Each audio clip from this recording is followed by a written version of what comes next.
ગુજરાતમાં વિધાનસભા ચૂંટણીનું બ્યુગલ ફૂંકાઈ ચૂક્યું છે, ત્યારે ભાજપ અને કોંગ્રેસ બંને એડીચોટીનું જોર લગાવી રહ્યા છે। કોંગ્રેસના પ્રદેશ અધ્યક્ષ અર્જુન મોઢવાડિયાએ સુરતમાં કાર્યકરોને સંબોધિત કર્યા હતા અને બૂથ લેવલે માઇક્રો લેવલની કામગીરી કરી લોકોને કોંગ્રેસ તરફ ખેંચવાની હાકલ કરી હતી।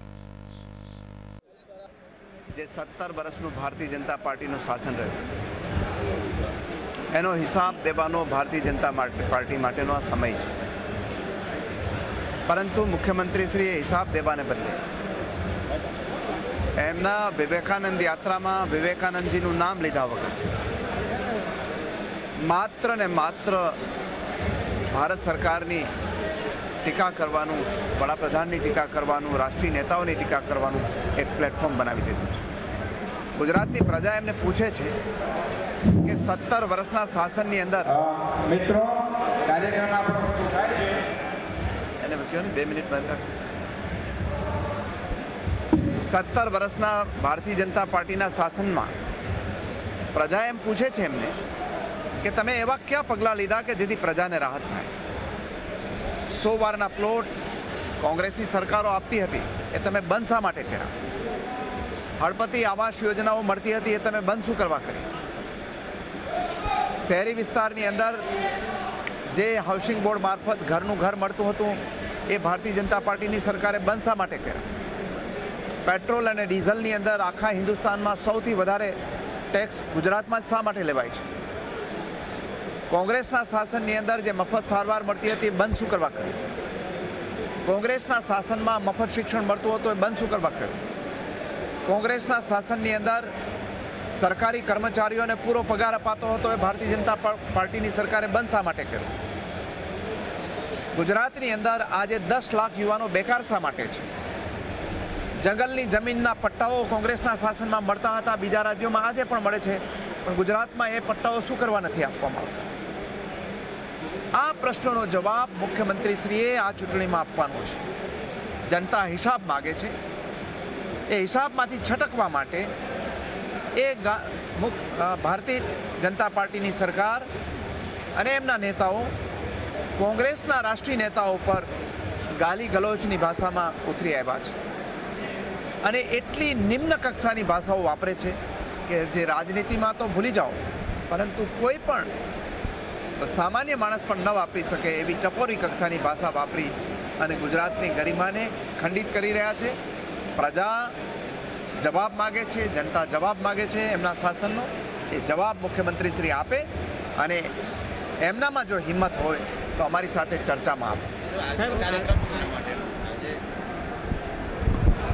કોંગ્રેસ પક્ષે 182 વિધાનસભા ક્ષેત્રની અંદર બૂથ કમિટીઓના કાર્યકરોનું રાજકીય સંમેલન યોજવાનું નક્કી કરેલું છે અને એ પ્રમાણે સુરતની અંદર આજે 2 રાજકીય સંમેલનો છે।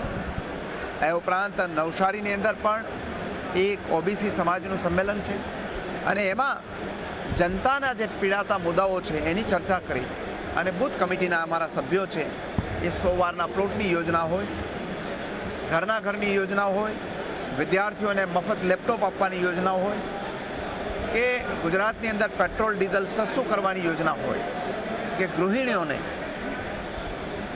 6 સિલિન્ડરને બદલે 12 સિલિન્ડર આપવાની યોજના હોય, આ યોજના લઈ અને લોકોની વચ્ચે જવા માટેની એક વ્યવસ્થા આ રાજકીય સંમેલનો મારફત અમે અમારા કાર્યકરોને તૈયાર કરવાની વ્યવસ્થા કરી છે અને એના ભાગરૂપે આજે રાજકોટ પૂર્વનું સુરત પૂર્વનું જે સંમેલન છે એ આજે યોજાયેલું છે।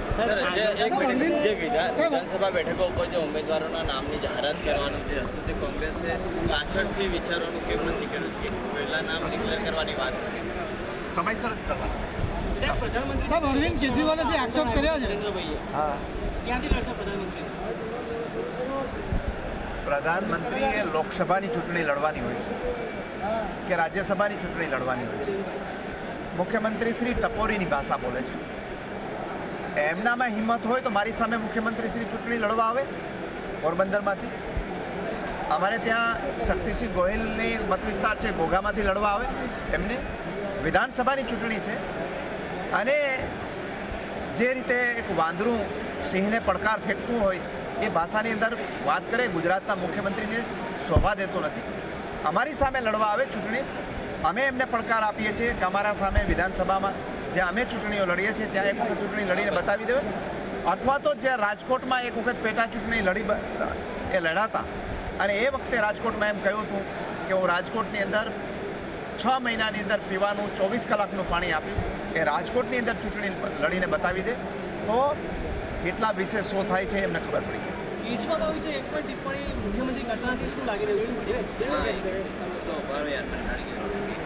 મુખ્યમંત્રી શ્રી માત્ર ને માત્ર એને ફોબિયા થયો છે. એ ભારતીય સરકારની ટીકા કરવાનો અને રાષ્ટ્રીય નેતાઓની ટીકા કરવાનો, હકીકતે એને કોઈનો જવાબ આપવાનો નથી. એમને એના 10 વર્ષ કે 12 વર્ષના શાસન છે કે 4000 દિવસના શાસનનો હિસાબ આપવાનો છે. એ હિસાબ ના આપવો પડે એટલા માટે વારંવાર એ આખી ચર્ચાની ગાડી ગુજરાતમાંથી ઉતારી અને રાષ્ટ્રીય અને આંતરરાષ્ટ્રીય કક્ષાએ લઈ જાય છે. હકીકત એ છે કે 17 વર્ષના ભારતીય જનતા પાર્ટીના શાસનમાં શું કર્યું એની સરકારે, કેટલા અધિકારો જૂટવાયા, કેટલા નવા અધિકારો આપ્યા, એની ચર્ચા કરવી જોઈએ અને એ ચર્ચા કરવા માટેનો અમારો પડકાર છે. નિઝરમાં મુખ્યમંત્રી એ પુરાવો નથી થયો, જેટલા પણ આક્ષેપો કરવામાં આવ્યા છે. મુખ્યમંત્રીશ્રીને અમે વારંવાર કહ્યું છે કે એક વખત વિધાનસભા બોલાવે, અમે એમાં એની ચર્ચા કરવાની તૈયારી હોય તો. એ કોઈ દિવસ અમારા પડકાર ઝીલતા નથી.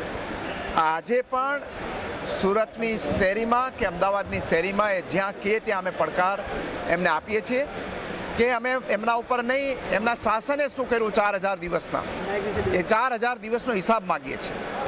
માત્ર આનંદીબેન અને નરેન્દ્રભાઈના ફોટા મોકલવાથી વિકાસ થઈ જતો નથી, એમના ભાષણ આપવાથી વિકાસ થઈ જતો નથી.